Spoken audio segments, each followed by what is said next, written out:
تخيلوا إن في راجل كان بيخوف رؤساء أمريكا، راجل بسبب سلطته وقوته الاقتصادية قدر ينقذ أمريكا من الإفلاس مرتين، وده اللي خلاه ممكن بإمضة أو جرة قلم يخلي أمريكا تفلس بسهولة. أهلا بيكم في الزيتونة، والنهاردة هنحكي قصة الغني القبيح جي بي مورجان.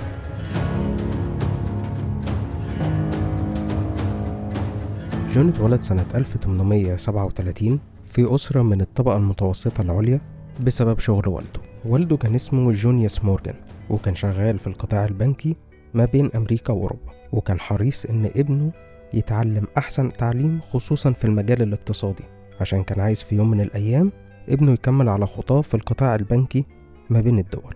لكن المشكلة إن جون اتولد ببعض الحالات الصحية زي الكحة المستمرة والصداع النصفي، وفي بعض الأحيان بيصاب بتشنجات غريبة، وده اللي خلى جون وهو طفل يواجه صعوبة إنه يطلع مع البيت ويلعب مع الأطفال، فكان بيفضل إنه يقعد في البيت ويقرأ من الكتب بتاعت والده، الكتب اللي كانت غالبا بتتكلم عن الاقتصاد وسيطرة المال. لكن مع الوقت حالة جون الصحية بدأت تسوء، فقرر والده إن يبعته لجزر آزور اللي موجودة في المحيط الأطلنطي، بسبب اقتناعه إن عيشة ابنه في مكان حار مليان بالهواء المالح اللي جاي من المحيط الأطلنطي هيساعد في شفاء ابنه. جون قضى على الجزر دي سنة كاملة بعيد عن أهله على أمل إن حالته الصحية تتحسن، وبالفعل بعد فترة حالته الصحية اتحسنت كتير ورجع جون للدراسة تاني. وعلى سنة 1857 كان جون عمل دراسات كتير في بوسطن وسويسرا وألمانيا، كلهم بيتمحوروا حوالين الاقتصاد وسيطرة المال وإدارة البنوك، كل ده وما كانش كمل 19 سنة. في الوقت ده كان والد جون شريك في بنك اسمه جورج بي بادي أند كو في مدينة لندن، وساعد جون في الحصول على وظيفة في وول ستريت في نيويورك. الشغلانة دي كانت في بنك اسمه دونكان شيرمان أند كو، والبنك ده كان بشكل من الأشكال تابع للبنك بتاع والد جون في لندن. جزء كبير من شغل جون في البنك كان إنه يبعت لوالده يوميا جوابات بتوضح الحالة الاجتماعية والاقتصادية لأمريكا، وزي ما عرفنا في الفيديو بتاع عائلة روثشيلد إن قوة البنوك بتاعت العيلة ما كانتش في الفلوس بل كانت في المعلومات. والد جون كان دايما بيلاحظ حاجة في الرسائل بتاعت جون، إن الرسائل بتاعته بتوضح إن أمريكا اقتصاد بيكبر بسرعة، لكن والده كان خايف لأن جون كان بياخد قرارات فيها مخاطرة كبيرة عشان يحقق أعلى ربح بسرعة، وده اللي كان بيقلق والد جون وشركائه، إن ابنك ممكن يضيع فلوسنا في استثمارات غلط. مثال على كده موقف حصل سنة 1859. في السنة دي جون كان في رحلة لمدينة نيو أورلانز، وشاف سفينة محملة بالكامل بقهوة برازيلي، لكن ما كانش فيه مشتري ليها، فقرر انه يستخدم فلوس الشركة واشترى حمولة السفينة بالكامل من غير ما يكون عنده مشتري بعد كده ياخد القهوة دي منه. ومع ان بعد فترة بسيطة جون لقى مشتري وباعله الحمولة كاملة وحقق ربح كويس من العملية دي، إلا إن والد جون وشركائه كانوا بدأوا يقلقوا من المخاطرات الكبيرة اللي جون بيعملها بفلوسهم، وده اللي خلى جون سنة 1861 يسيب الشركة اللي والده جابله شغل فيها ويأسس شركته الخاصة، كل ده وهو عنده 24 سنة. وفي نفس السنة جون اتجوز حب حياته إيميليا ستيرجس. إيميليا كانت امرأة ضعيفة جسمانيا، وكان عندها كحة مستمرة مش معروف سببها، لكن بعد فترة بسيطة اتشخصت ان عندها تيوبركلوسيس أو مرض السل، واللي كان وقتها حكم بالإعدام. وبعد الجواز مباشرة جون أخد مراته عشان يقضوا شهر العسل على البحر الأبيض المتوسط، على أمل إن الجو اللي فيه هوا مالح يشفي مراته زي ما ساعد على شفائه وهو طفل. لكن للأسف مفيش حاجة ساعدتها، وماتت بعد أقل من 4 شهور، وده اللي خلى جون يبقى أرمل قبل ما يوصل 25 سنة. جون كان في حالة نفسية صعبة جدا، لكن قرر إنه يلهي نفسه بإنه حط كل تركيزه في الشغل. أمريكا كانت في الفترة دي بتواجه صعوبات اقتصادية وسياسية كبيرة جدا بسبب الحرب الأهلية اللي نهشت في نسيج المجتمع، وكانت المفاجأة لما جون جاله جواب استدعاء للخدمة العسكرية عشان يشارك في الحرب، لكن جون دفع رشوة $300 عشان اسمه يتشال من لستة المطلوبين للتجنيد، وإن حد يدخل مكانه ويشارك في الحرب. لكن ده ما يمنعش إن جون استغل الحرب وحقق منها أرباح كبيرة جدا. مثال على كده لما مول شراء 5000 بندقية كان الجيش الأمريكي شايفها غير قابلة للاستخدام وإن فيها عيوب كتير، اشترى البندقية الواحدة $3.50، وبعد كده تم إصلاح البندقيات وتطويرها تطوير بسيط بتكلفة قليلة جدا، وبعد كده بكل بساطة باعها تاني للحكومة الأمريكية بسعر 22 دولار للبندقية. يعني اشترى البندقية ب3.5 دولار، وبعد كده باعها تاني للي اشتراها منه ب22 دولار. إصلاح وتطوير البندقيات ما أخدش منه أيام، وحقق منه نسبة ربح مهولة. ودلوقتي هنتكلم ازاي جون سيطر على الاقتصاد الأمريكي. الموضوع بدأ سنة 1871 لما قرر جون دمج البنك بتاعه مع البنك بتاع الاقتصاد الكبير أنتوني دريكسل، وعملوا بنك دريكسل مورجان أند كو. لكن بعد فترة بسيطة تم تغيير اسم البنك لجي بي مورجان، البنك اللي لسه موجود لحد دلوقتي. ساعتها قرر جون إن يستثمر جزء أكبر من فلوسه الشخصية وفلوس البنك في الصناعات الجديدة اللي بتظهر في أمريكا.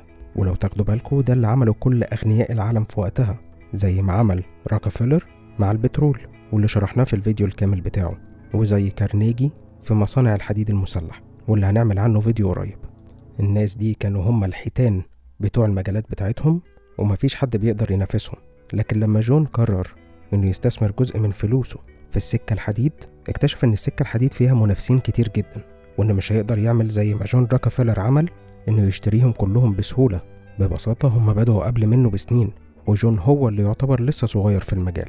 ومع إن معظم الناس ممكن تبص للمجال ده وتشوف إن فيه منافسين كتير فتقرر تشوف مجال تاني، جون شاف فيه فرصة كبيرة جدا، وهي كتر المنافسين فيه بيخليهم كلهم يقللوا أسعارهم جدا عشان يقدروا يكسبوا أكبر عدد من العملاء. فاتبع أسلوب جديد في تكوين الثروة. الأسلوب ده كان اسمه مورجانيزيشن، واللي اتحول لكلمة اتضافت للقاموس بعد كده. المورجانيزيشن باختصار هو ان انت تشتري كل المنافسين الصغيرين اللي تقدر تشتريهم وتجمعهم كلهم في شركة واحدة، وبالشكل ده هم مش هيكونوا بينافسوا بعض، فيقدروا يحطوا السعر اللي هم عايزينه ويحققوا ربح كويس. لان ببساطة كل الشركات الصغيرة اللي حوالينا في المدينة بتاعتنا، ولو عايز تاخد سعر مختلف انت لازم كده كده تسافر لمدينة تانية جنبنا، فبرضه محتاجنا نوصلك للمدينة التانية. خطة كانت تعتبر غريبة وأغلب الاقتصاديين وقتها كانوا مشككين فيها، لكن جون قدر يثبت إن الطريقة دي نجحت نجاح عظيم. جون في فترة قليلة جدا قدر يتحول من واحد صاحب بنك عايز ينافس شوية في السكة الحديد إلى حوت بيستولى على سوق السكة الحديد بسرعة رهيبة. أي شركة صغيرة لسه بتبدأ كان بيشتريها، أي شركة بتواجه أي صعوبات مالية كان بيشتريها، أي شركة كانت بتواجه أي صعوبات لوجستية كان بيشتريها، ويدمج كل الشركات دي مع بعض ويعمل شركة كبيرة تسيطر على المنطقة، ومنطقة جنب منطقة يبدأ يسيطر على مدن وعلى ولايات بالكامل.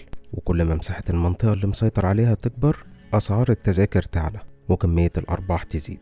النجاح العظيم اللي حققه بنك جي بي مورجان في السيطرة على جزء كبير من السكة الحديد في أمريكا خلى مستثمرين كتير من أوروبا تضخ أموال مهولة في البنك بتاع جي بي مورجان، ببساطة لأنه بيحقق أرباح كبيرة جدا. وده اللي خلى جي بي مورجان واحد من أغنى الناس في العالم وقتها. لو عايز تتخيل الثروة دي كانت قد إيه، ف60% من أسهم الشركات الأمريكية اللي بتمثل قوة الاقتصاد الأمريكي كانت في شركات السكة الحديد، وجي بي مورجان بالبنك بتاعه كان بيسيطر على تلت الشركات دي. بمعنى آخر جي بي مورجان بالبنك بتاعه كان بيسيطر على 20% من البورصة الأمريكية وقتها، وفي الوقت ده كان بيطلق عليه الغني القبيح. جون كان عنده مشكلتين في شكله كانوا مضايقينه نفسيا، لكن في نفس الوقت كانت بتخلي الناس تخاف منه، وهو ان عنده تضخم كبير في الانف وعنده مرض جلدي اسمه روزيشا. روزيشا ده مرض بيسبب انفجار في الاوعية الدموية في الخد والمناخير، وبيخلي باستمرار لونهم احمر كالدم. فمناخيره الكبيرة اللي مليانة حبوب ولونها الاحمر كان بيخلي الناس تخاف من شكله. اغلب الصور بتاعت جون مش مبينة الحالة دي، لأن جون كان بيؤمر أي مصور يصوره إنه يعدل في الصورة ويبين مناخيره بشكل طبيعي، لدرجة إن جون في مرات كتير كان بيتخانق مع مصورين في الشارع عشان بيصوروه وهو مش أخد باله، لأن خايف إن صورته الحقيقية تنزل في الجرايد. سنة 1893 أمريكا كانت بتواجه واحدة من أكبر الأزمات الاقتصادية في تاريخها. بعد سنين كتير من التطور الاقتصادي السريع واستثمارات للأجانب في أمريكا، انفجرت الفقاعة الاقتصادية.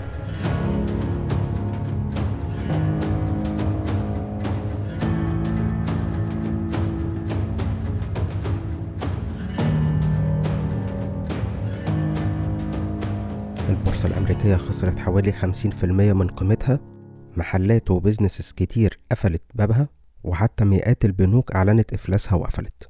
معدلات البطالة وصلت لأرقام غير مسبوقة، وده كله خوف المستثمرين الأجانب وخلاهم عايزين يطلعوا من الاقتصاد الأمريكي في أسرع وقت. في الفترة دي كان الدولار الأمريكي مربوط بالذهب، فكل الأجانب حولوا فلوسهم بسرعة لذهب وطلعوا بره أمريكا، وده اللي خلى أمريكا شبه تفلس من احتياطي الذهب.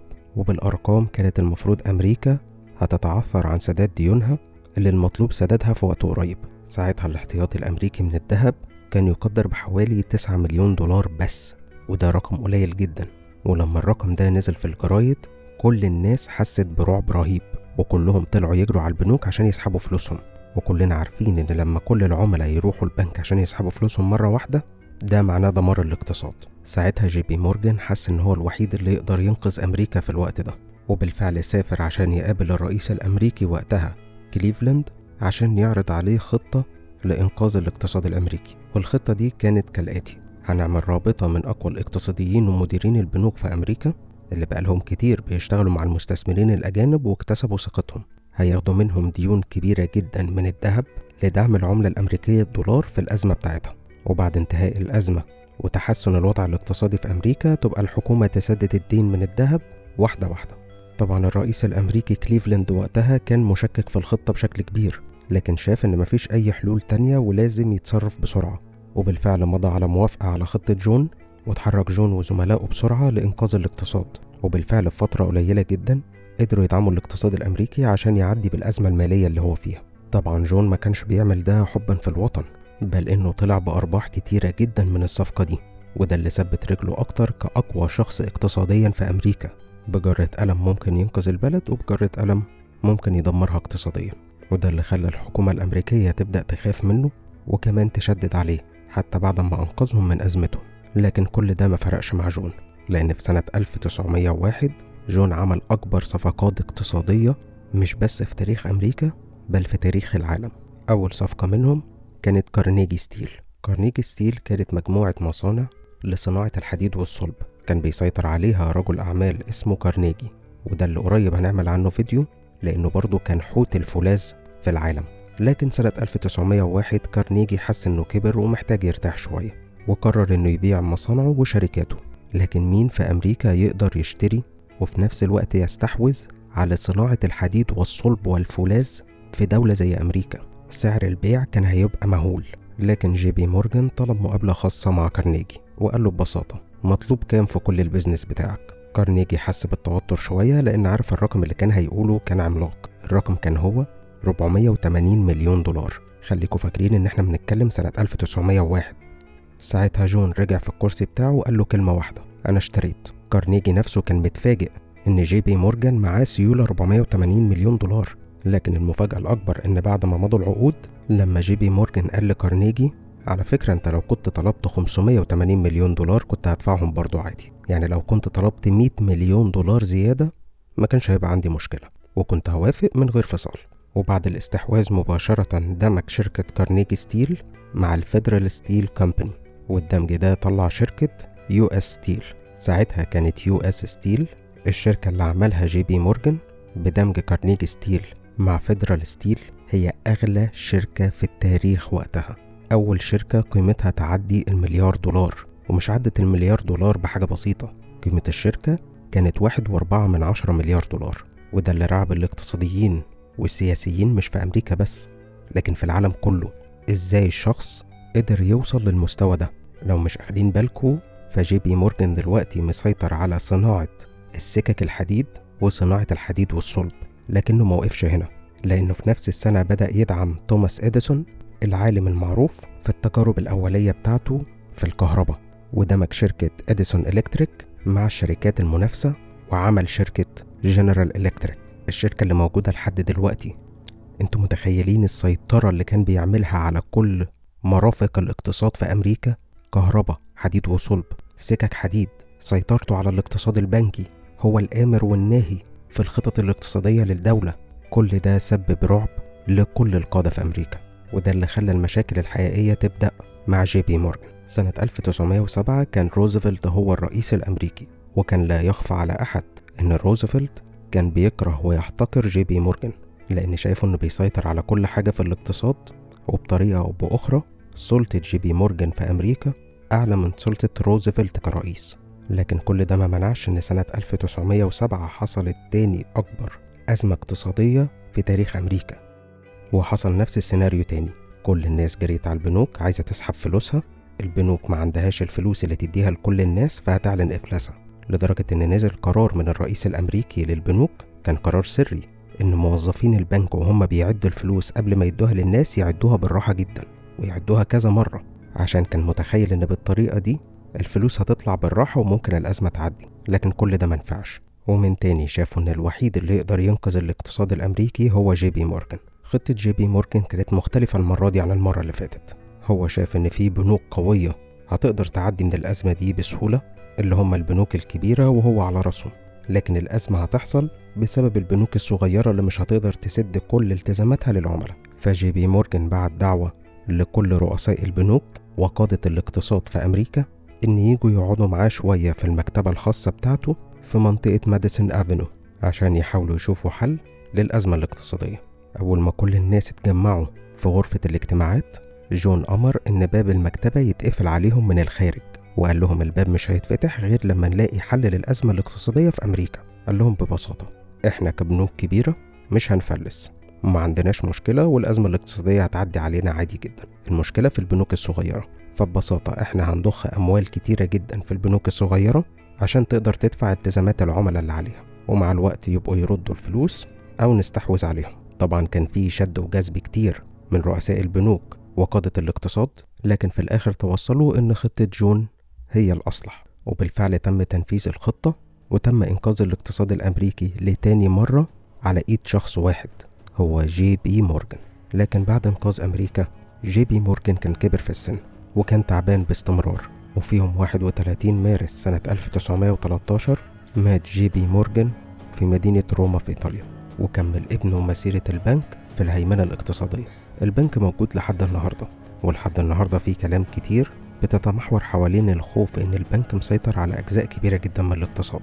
لكن برضو القادة في أمريكا ما قدروش ينسوا إن جزء كبير من اللي حل الأزمة الاقتصادية بتاعت سنة 2008 كان بنك جي بي مورجان، وأنقذ جزء كبير من الاقتصاد الأمريكي. ولو جي بي مورجان كان عايش لحد دلوقتي كان هيبقى فخور بسياسات البنك. دي كانت قصة النهاردة، أتمنى لو عجبتكم تعملوا لايك وسبسكرايب وسيبوا رأيكم في التعليقات. أشوفكم الفيديو الجاي.